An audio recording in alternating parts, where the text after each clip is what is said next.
Buenas noches a todos nuestros participantes el día de hoy en Diálogos al Café, Marcos Escudero. Hoy vamos a abordar un tema que creemos y estamos seguros que es de gran actualidad y de gran importancia e impacto en esta parte del mundo, bueno, en realidad en todo el planeta. Vamos a hablar de narcotráfico y políticas antidroga. Hoy nos acompaña don Eduardo Gamarra con una propuesta que ha estado trabajando, la será comentada por don Simón Pachano y don Rodrigo Uprini, que hemos planteado algunas preguntas para que ordenemos un poco la discusión. ¿Qué representa el narcotráfico en esta parte del planeta? ¿Qué políticas han sido eficientes para controlar su expansión? ¿Cuál es la situación actual? ¿Qué podría plantearse en las nuevas circunstancias políticas a nivel nacional e internacional? Es un tema amplio. Hoy va a desarrollar en primera instancia don Eduardo Gamarra, que es doctor en ciencia política de la Universidad de Pittsburgh y actualmente es catedrático titular de la Universidad Internacional de la Florida. Nuestros dos comentaristas, que también son dos personas que conocen el tema a fondo, don Simón Pachano, es sociólogo de la Universidad de Chile y doctor en ciencia política de la Universidad de Salamanca y actualmente es profesor titular de la Flaxo en Quito. Y don Rodrigo Umprini, profesor titular de la Universidad Nacional de Colombia, investigador del Centro de Estudios de Derecho y Justicia, Sociedad de Justicia, fue magistrado auxiliar de la Corte Constitucional e integrante del Comité de Derechos Económicos, Sociales y Culturales de Naciones Unidas. También, como nuestros dos anteriores invitados, autores de varias publicaciones y libros sobre este y otros temas. Como ustedes saben, en nuestra metodología, algunos ya son reincidentes, Rodrigo creo que es primera vez que participa en nuestro diálogo. Normalmente, Eduardo, como proponente inicial, va a tener unos 20 minutos para desarrollar la temática y tanto Rodrigo como Simón 10 minutos para comentarlas. Luego abrimos participación a los participantes que quieran hacer algún comentario, alguna consulta. Este evento está siendo transmitido en vivo en este momento por Facebook y gracias al apoyo de Luis Quiroga logramos tener el resumen del evento inmediatamente y también es difundido por varios medios de prensa escrita en Bolivia, lo que vayamos a discutir y debatir. Así es que bienvenidos y vamos manos a la obra a este tema que es de tanta preponderancia y tanta importancia, y sobre todo acá en Bolivia, que va a ser uno de los temas y uno de los ejes que va a tener que enfrentar el futuro o el nuevo gobierno que recién ha tomado posesión. Eduardo, adelante, el espacio es todo tuyo, recordante que tienes de 20 minutos a media hora para poder desarrollar la temática. Bienvenido y gracias por estar acá. No, muchísimas gracias, más bien al contrario, un placer estar con ustedes y como siempre mi agradecimiento a todos los viejos amigos que están y que participan en este foro, a Roberto Lacerna en particular por la invitación. Lo que quiero hacer es, primero invitarlos a leer el documento que he escrito sobre Bolivia. Roberto tiene el vínculo para poder compartirlo con todos. Como bien dijo, como bien dijiste al principio, este es un documento aún en borrador, pero lo que me interesa mucho es pues, tener cierta retroalimentación. La charla que voy a dar ahora la he titulado Bolivia entre la cocaína y el autoritarismo. Y más que nada, esta tarde es una aproximación más teórica a lo que he venido denominando el narcoautoritarismo competitivo.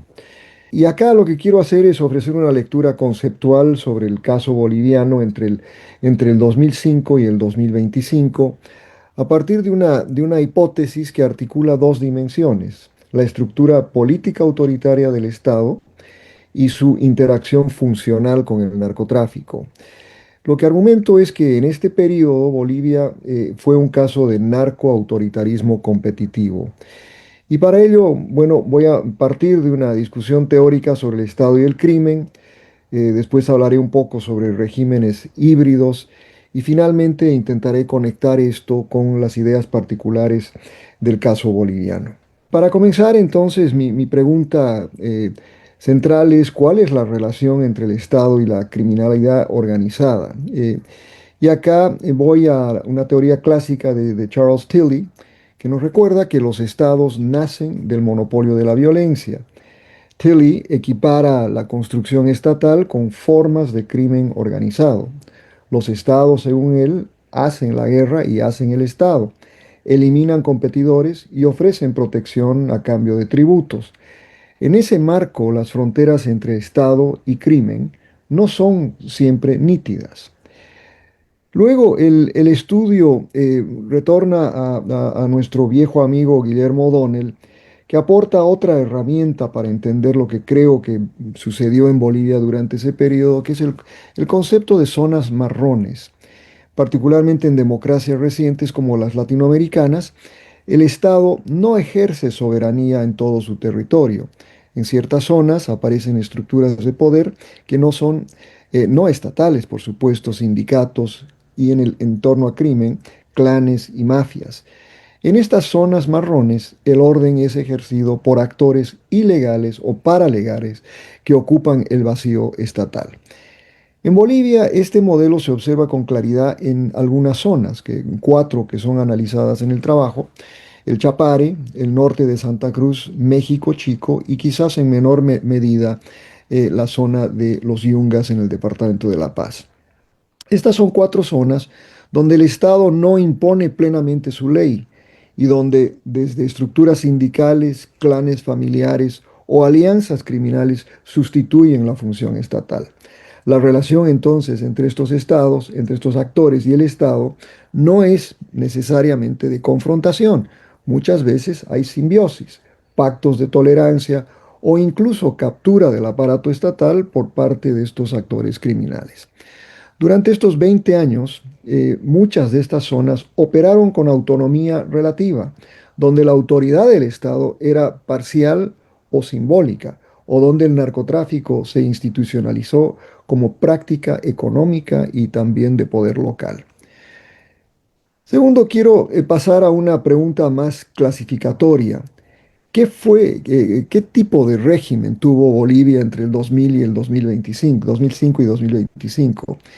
Y para eso voy a esta idea repaso un poco esta idea del narcoestado que muchos han utilizado para describir países donde el aparato estatal ha sido capturado por el narcotráfico. En ese sentido, en mi opinión, Bolivia no encaja del todo. No hubo un cartel que tomara el gobierno, ni una cúpula que dirigiera directamente el tráfico, el narcotráfico. Por otra parte, el concepto, digamos, de narcodemocracia, que describe sistemas democráticos donde el narco coexiste con la política institucional, tampoco explica completamente la situación boliviana, porque en el periodo analizado no hubo una erosión sistemática de las instituciones democráticas. Por ello, lo que he venido proponiendo es este concepto del narcoautoritarismo competitivo que combina dos dimensiones. La primera tomada de Levitsky y de Wey, que es la noción del autoritarismo competitivo, es decir, donde existen regímenes donde las elecciones se llevan a cabo, donde hay oposición, pero los que gobiernan distorsionan sistemáticamente el campo político a su favor. Esto se vivió en Bolivia en la cooptación del poder judicial, el control de los medios, la persecución judicial de la oposición y la ampliación inconstitucional del mandato presidencial, por ejemplo. Pero la segunda dimensión es la del narco como estructura de poder. En Bolivia, los ingresos del narcotráfico no solo financiaron las actividades ilegales, sino también estructuras sindicales, campañas políticas, economías regionales y alianzas territoriales. El Estado en sí no fue capturado, pero sí negoció, toleró e inclusive protegió ciertos flujos ilícitos cuando estos beneficiaban la estabilidad política del régimen. Tercero, quiero hablar un poco del narcotráfico como una red multinodal. Para entender la forma del narcotráfico en Bolivia, creo que debemos alejarnos de la imagen de un cartel vertical. En lugar de eso, el modelo que estoy proponiendo es lo que amigos de ustedes, inclusive Carlo Morcel y Roberto lo conocen muy bien, a Manuel Castells, con esta idea del que el narcotráfico global funciona como una red descentralizada, flexible, con nodos autónomos que cooperan y compiten según conveniencia. Bolivia en los últimos 20 años se insertó en esa red como un nodo productor, logístico y de conversión.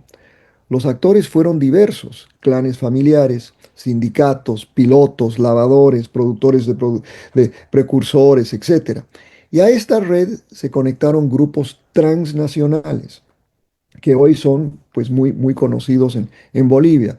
El primer comando da Capital, el PCC, el Comando Vermelho de Brasil, el Cartel de Sinaloa, el CJNG de México, el Clan del Golfo colombiano, pero así como la Ndrangheta, mejor dicho, italiana, redes criminales balcánicas, serbios, albaneses, montenegrinos, mafias turcas y también africanas. Esta diversidad confirma que no hubo un solo cartel dominante, sino una pluralidad de alianzas flexibles que se conectaron con estructuras locales.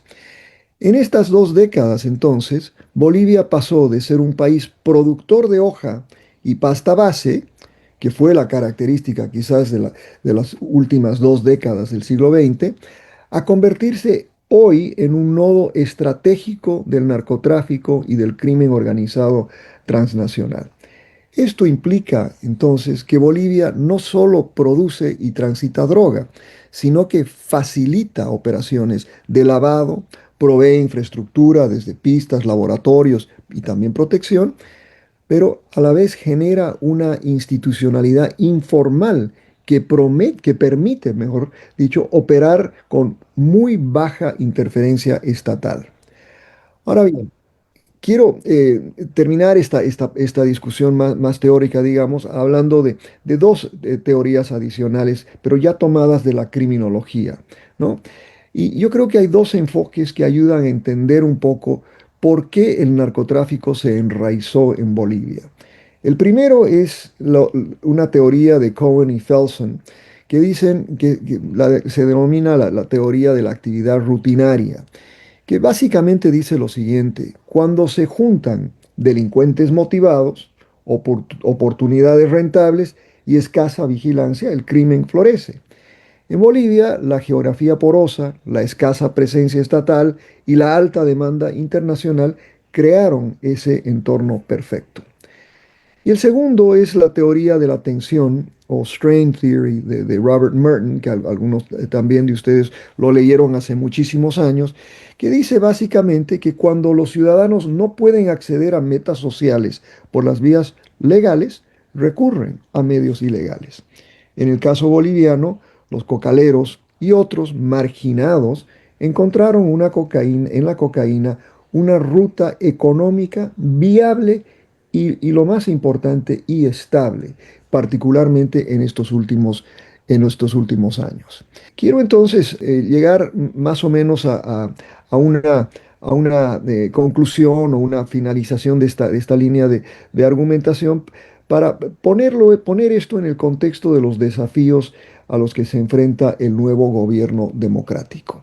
Sin lugar a dudas, Bolivia quizás está pasando un momento medio de Charles Dickens, ¿no? El mejor de los momentos, porque efectivamente ha habido una transición o una redemocratización, si uno quiere.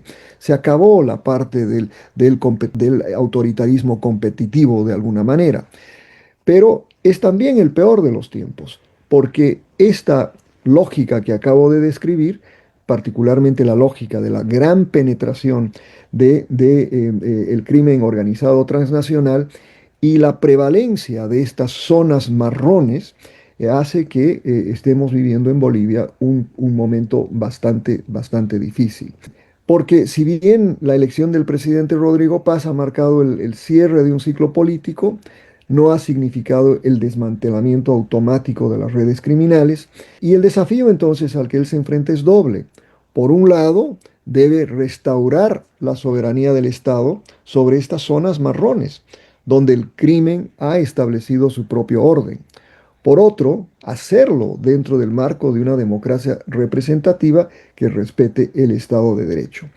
Y aquí aprovecho para decir, ¿no?, que en el contexto regional, ¿no?, esta pregunta es quizás la más importante, dado que quizás todas las encuestas que uno ve en todos los países de la región no solo no es el narcotráfico, pero la inseguridad que hace que el ciudadano en su conjunto opte por entregar ciertos derechos a cambio de un poco de orden. Y esto hace entonces que, particularmente en el caso centroamericano, pero más allá, el modelo Bukele se haya convertido en el modelo de resolver esta tensión más deseado, más aceptable. Todos consultan con Bukele estos días. Y esa tensión aparece no solo en América Latina, pero también aparece en países como Estados Unidos, inclusive en algunos países europeos. Entonces, ¿a qué me refiero por esto en el contexto de mantener una democracia representativa que respete el derecho, el Estado de Derecho, pero que a la vez logre, pues, consolidar su control, lograr que el Estado vuelva a controlar los espacios marrones a los que me he referido? Y para mí esto implica varias tareas muy difíciles. En primer lugar, implica recuperar la institucionalidad. Y esto implica depurar y reformar las fuerzas policiales y judiciales, restaurar la capacidad investigativa y, por supuesto, cerrar los canales de impunidad. He tenido la oportunidad de trabajar en varios países con reformas policiales y de alguna manera reformas judiciales, de manera que entiendo lo difícil que es, particularmente cuando las fuerzas policiales han sido penetradas por grupos como los que hemos venido describiendo en esta presentación. O sea, eso es número uno, recuperar la institucionalidad. Segundo, es reconstruir la presencia del Estado en territorios como el Chapare, como este lugar que hoy definimos como México Chico, recuperar control de las fronteras, inclusive periferias urbanas, donde básicamente el narco sustituyó al Estado. Y veamos, esta es una tarea tan difícil, simplemente recordemos lo que sucedió hace 2 semanas en Brasil, en Río de Janeiro, ¿no? A pocas cuadras de donde el Estado sí está presente, pero de manera que hay zonas marrones inclusive dentro de zonas urbanas, y eso es algo que es extraordinariamente difícil porque la reconstitución del Estado no es simplemente recuperar, por ejemplo, la presencia policial y militar, sino es lo que algunos denominan como poner el Estado en su sitio, poner la capacidad del Estado en esas zonas donde funciones básicas han sido reemplazadas por estos tipos de organizaciones. Tercero, y este es algo que ha suscitado mucha controversia en Bolivia, pero es relanzar la cooperación internacional. Y acá yo podría decir algo como no desde la subordinación, sino desde la corresponsabilidad. Los que somos suficientemente viejos nos acordamos de esta noción de la corresponsabilidad, los acuerdos de finales de la década de los 80, etcétera. Pero creo que relanzar la cooperación internacional es extraordinariamente importante.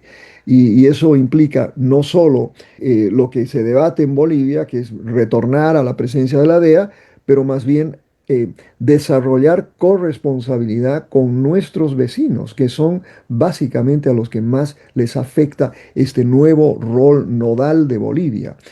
Afecta mucho a Brasil, afecta mucho a la Argentina, afecta mucho a Chile y por supuesto que tenemos una relación muy similar y muy parecida con el Perú. Esa cooperación internacional debe comenzar por los vecinos. Si bien más allá de eso hay una corresponsabilidad muy importante, también inclusive de Europa. En los últimos días he tenido muchas reuniones con gente de Europa que ha leído el trabajo y que se interesó mucho por el tema de que hoy llega cocaína boliviana a Europa y uno me decía que, por ejemplo, en este año se ha decomisado más cocaína en Europa que en los Estados Unidos. Y una buena parte de esa cocaína hoy, claro, viene de Colombia, por supuesto, pero Bolivia cada vez más ocupa ese sitial. Lo mismo está sucediendo en el Asia, donde hay cocaína boliviana, particularmente, por ejemplo, en Oceanía también. Cocaína boliviana hoy tiene una demanda muy fuerte en países como Australia, por ejemplo. Entonces, no es que esta noción sea simplemente una idea de no desde la subordinación, pero sí necesariamente de ampliar la corresponsabilidad más allá de Estados Unidos, más allá de trabajar con Naciones Unidas, etcétera, o con la OEA, sino crear algo mucho más amplio, porque la lógica boliviana hoy tiene mucha más presencia en casi todo el mundo, ¿no? Entonces, termino básicamente diciendo que esto es un momento decisivo, por supuesto. El gobierno de Paz Pereira va, si logra desarticular la simbiosis entre el poder y la economía criminal, Bolivia podría realmente tener un éxito importante que la va a diferenciar de lo que está pasando en el norte suramericano, la va a diferenciar mucho en qué ruta puede tomar uno para alejarse del narco, de la perdón, del narco, del autoritarismo competitivo y llevar hacia una ruta donde un proceso democrático logra tener una victoria sobre este fenómeno tan problemático, ¿no?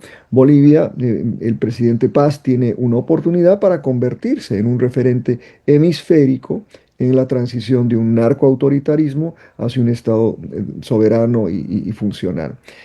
En resumen, para pasar el micrófono, yo creo que Bolivia entre el 2005 y el 2025 ha sido un régimen híbrido, funcionalmente sostenido sobre la economía del narcotráfico.